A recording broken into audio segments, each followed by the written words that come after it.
Thanks, Andy, and thanks for inviting me here. Thanks to the BGA. When the BGA contacted me, I didn't know much about the organization, but I've gotten a quick education, and what I saw tonight with Andy's introduction is a testament, as you all know, to the value of organizations that support dogged investigative journalism. So thank you to you, Andy.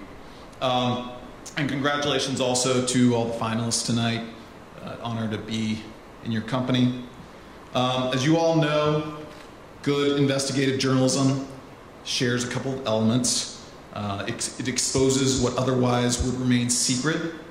It challenges narratives created by the people who benefit from those narratives. And it strives to get to the ugly truth. All noble and worthy pursuits, but not the kind normally set off by a tip about traffic cones and delays they're causing near the world's busiest bridge. Not normally. But what if the mayor of the town at one end of the bridge says he suspects it was done to punish him? What if the agency that controls the bridge uncharacteristically didn't tell anyone before it changed the traffic pattern? Not the public, not local officials, not police, and the official explanation, a traffic study, just doesn't make sense. And what if the bridge agency that has a history of secrecy, a lack of accountability, and is stocked with patronage hires and allies of a powerful governor who steers it? For 4 months, the record dug into the lane closures at the George Washington Bridge in Fort Lee, New Jersey. And over that time, we and other journalists who dared to ask questions were either ignored or dismissed as conspiracy theorists or witch hunters. But in early January, the record was the first to connect the lane closures that clogged Fort Lee for 5 days to Governor Chris Christie's office. There's a lot we don't know, but we do know a few things at this point. As we saw in the clip, before the lane closures were put in place, there was an email from a deputy chief of staff in Christie's office that said simply, "Time for some traffic problems in Fort Lee." The day before that email was sent, we now know, the deputy chief of staff confirmed with another Christie aide that the mayor of Fort Lee had not endorsed the governor for re-election. There's been plenty of fallout already.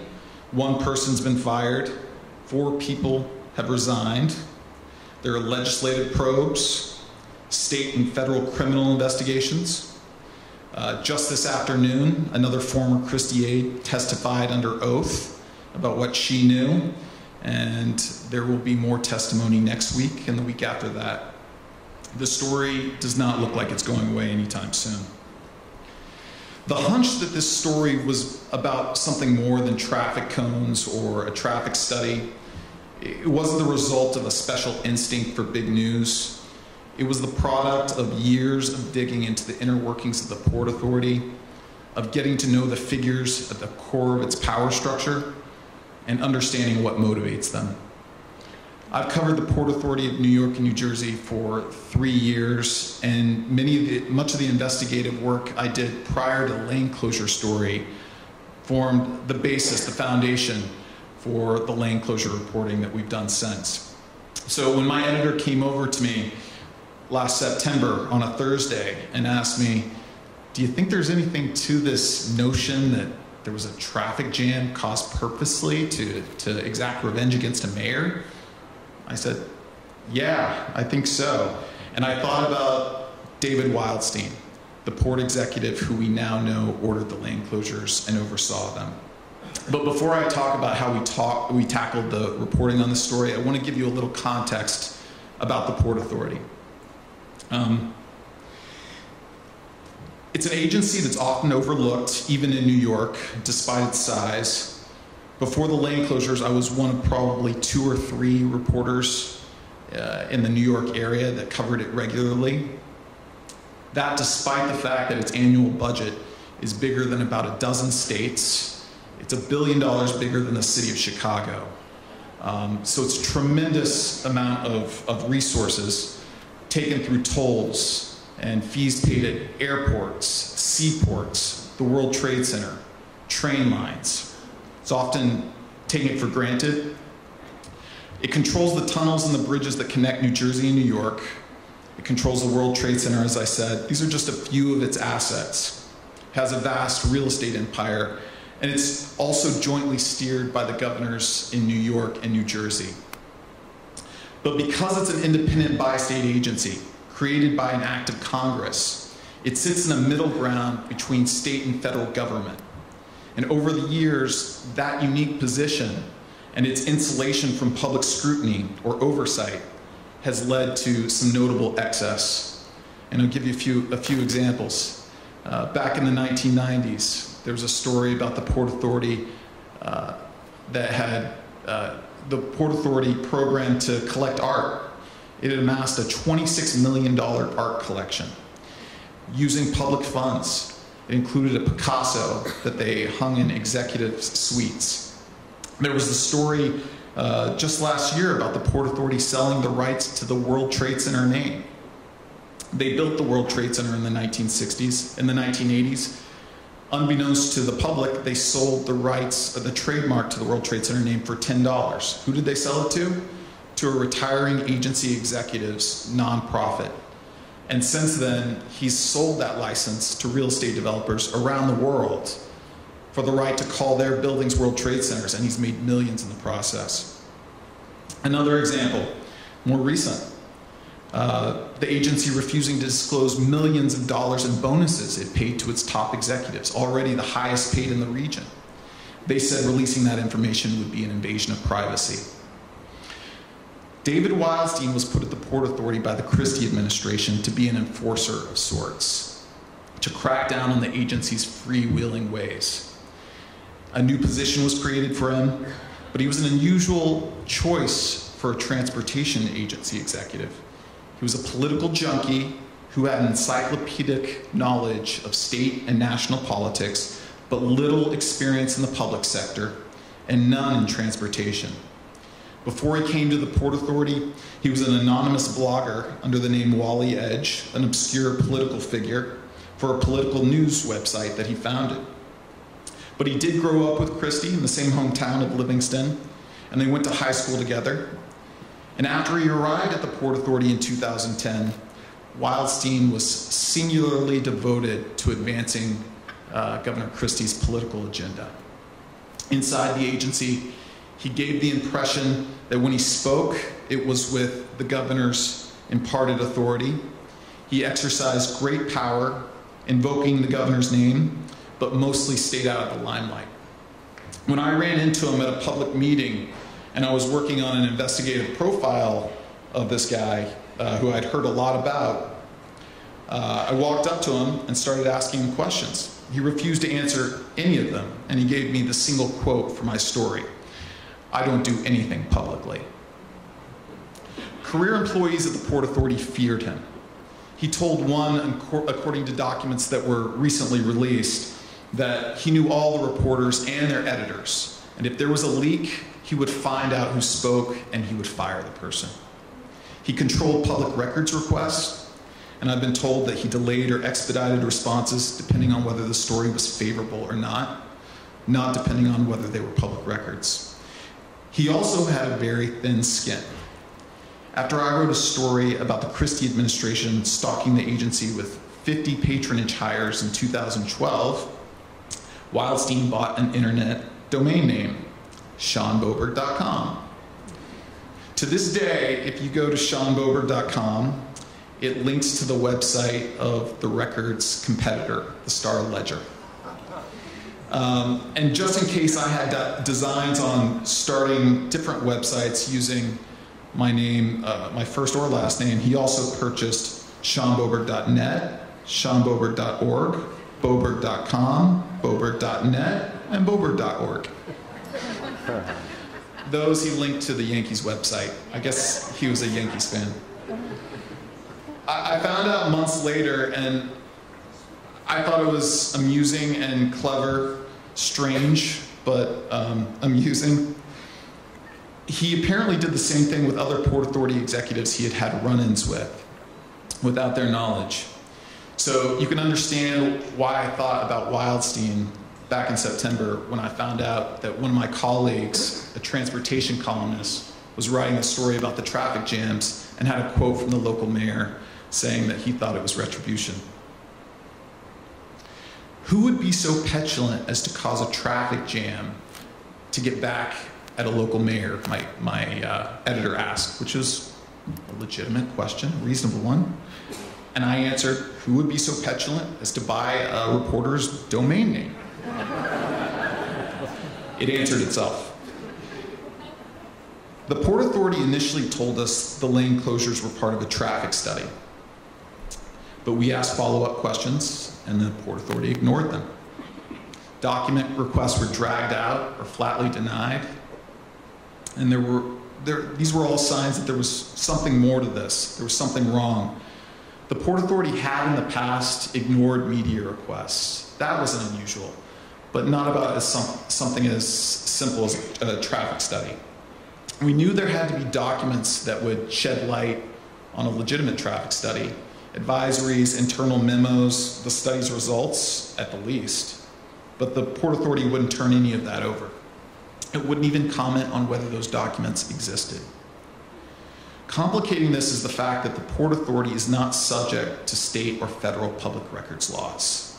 That's because of its position between state and federal government. As I explained earlier, it has its own public information code, and it is basically the arbiter of whether it's complying with its own code in any given case, so there's very little recourse other than to sue. Since I've covered the agency, I've noticed that those decisions are far from consistent. So what was really happening inside the agency when the reporters were asking all these questions? We know now, because documents have been released. The questions came into a press aid. They'd be forwarded, usually by email, to Wildstein and other gubernatorial appointees who called the shots at the Port Authority, and the default response was no comment. One of the media relations people at the Port Authority who would pass on these questions would end all his emails with the same signature to his bosses. Quote, "I will not respond until told otherwise." I thought that was really telling. He was never told otherwise. After the first few stories surfaced about the lane closures in September, the chairman of the Port Authority, who's also a close advisor to Governor Christie, stopped attending the press conferences that are regularly held after monthly meetings. I camped out outside his law firm for the better part of a day because I wanted to ask him a question about the lane closures. He told me he was too busy, and he ducked into his chauffeured Mercedes. Christie's appointees who did attend the press conferences began responding to reporters' questions with the same 3 words, repeatedly. It's under review. Didn't matter what the question was, it's under review.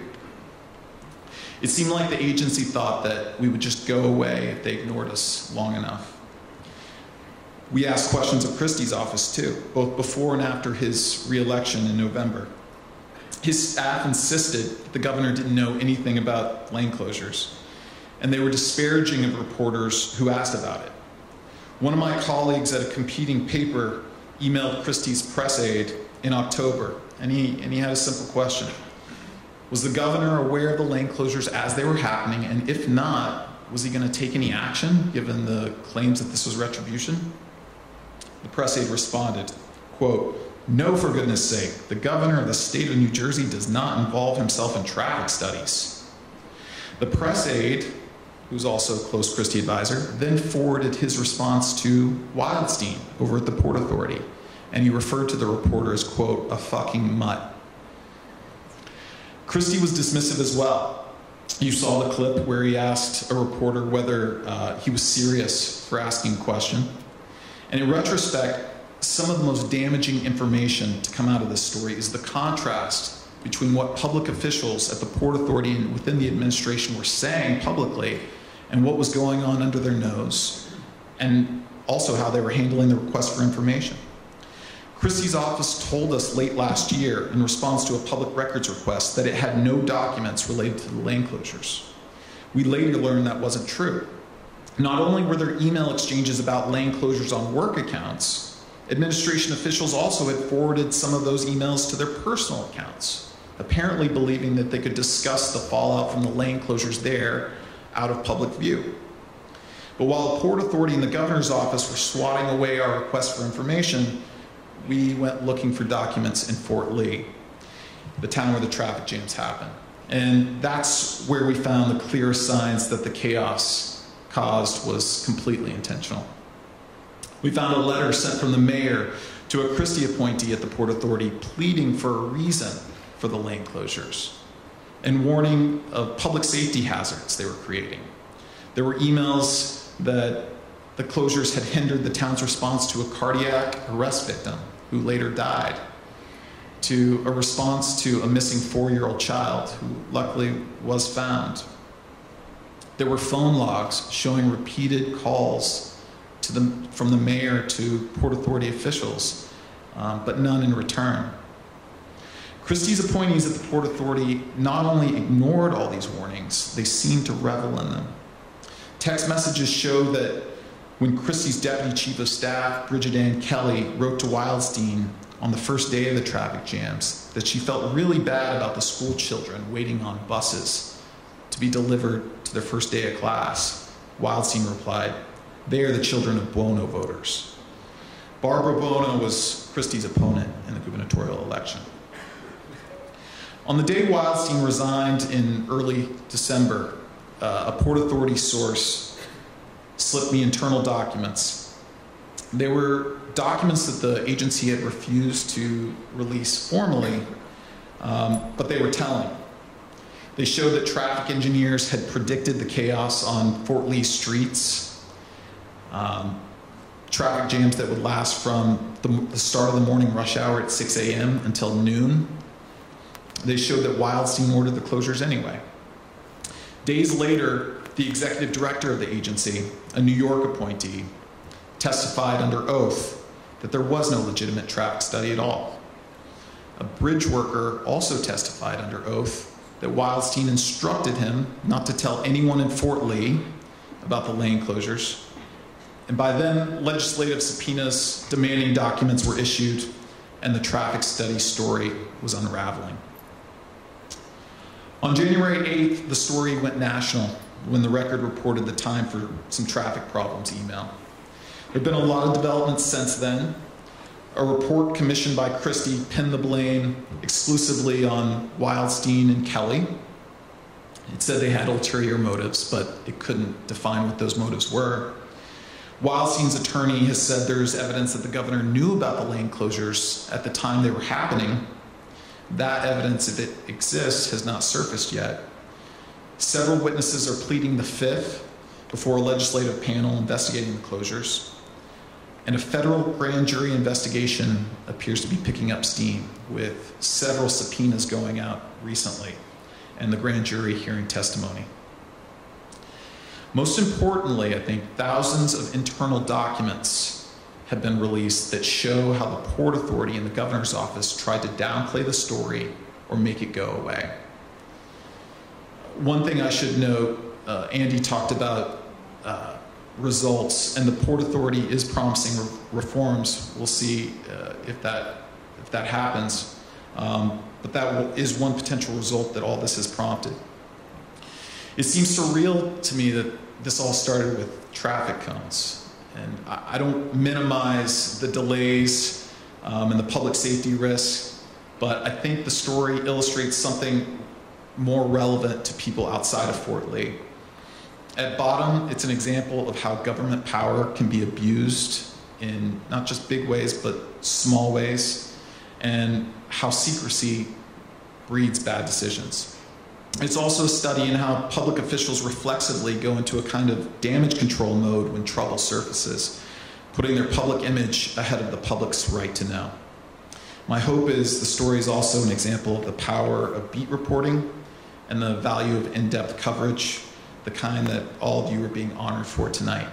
So thank you for letting me speak, and congratulations.